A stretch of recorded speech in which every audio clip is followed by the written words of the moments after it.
Okay, my name is Dave Lockwood, and this is our daily vlog. So what we're doing here is we're just talking about the journey we're on. So this morning I woke up kind of early and was kind of excited. Our YouTube stuff, Daryl Ives told us that one day it'll just start taking off, and I don't know if that's happening right now or not, but we're at like 62,000 views per 48 hours, which is more than what we've had in the past. We've been between 20 and 30 on average.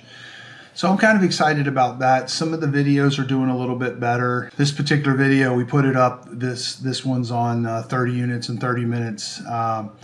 And we got a call from the guy that we're doing the job for, and he said, "Don't you think you should have a signed contract before we do this?" And we're like, "Well, hold on a second. We already went and got the permit for it." So he wasn't mad about it or anything, but he was just shocked to see it, and actually was kind of excited about it and asked us if we would move things forward and get it done quicker. So that's kind of cool. Today we refilmed the employee video and the customer satisfaction video. Kind of was going, and they were way too long, so we talked about it and I did a little outline on that. And those are the two things we're working on. And right now I'm just going through the Russell Brunson stuff over and over and over and over and over again, trying to make it second nature, and basically gonna use what I'm hoping to do is I'm hoping to teach people how to do the stuff that we do.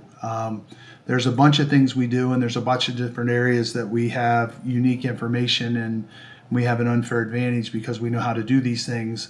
And I know it's really basic stuff, but the difference between what we do and what our competitors do, and I believe our profitability versus their profitability is significantly different, mainly because we're not carrying a lot of expenses for equipment.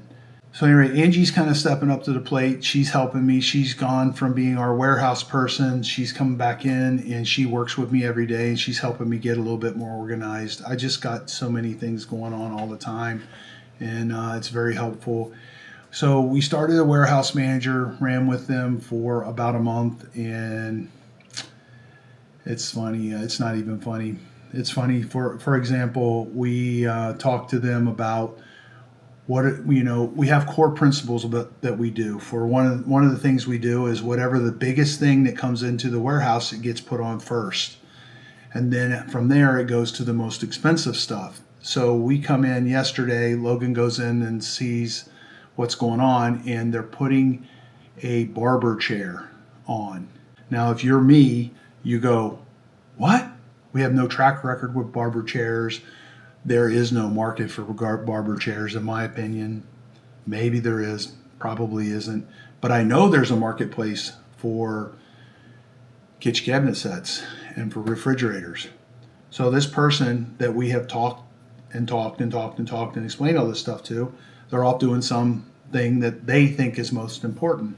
And unfortunately, I don't have time, or we don't have time to go back and to try to put our management back on track. You hire somebody based off of what you think about them, the questions you ask them, and also what they tell you. And what was told to us and what we've experienced over the last month, not exactly the same thing.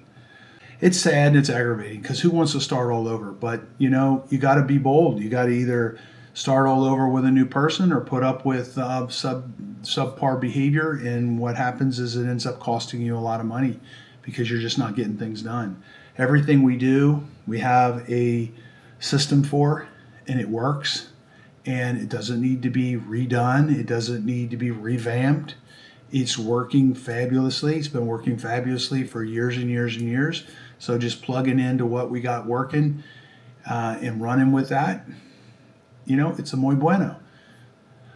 All right, let's see. Is there anything else? Anything else? I ran across the mayor of Fort Myers Beach the other day. We just happened to be having breakfast at the place, and they had this beach talk radio that it's here on the island. These guys kind of stood up and said, "Okay, we'll do it after the storm. Thank you."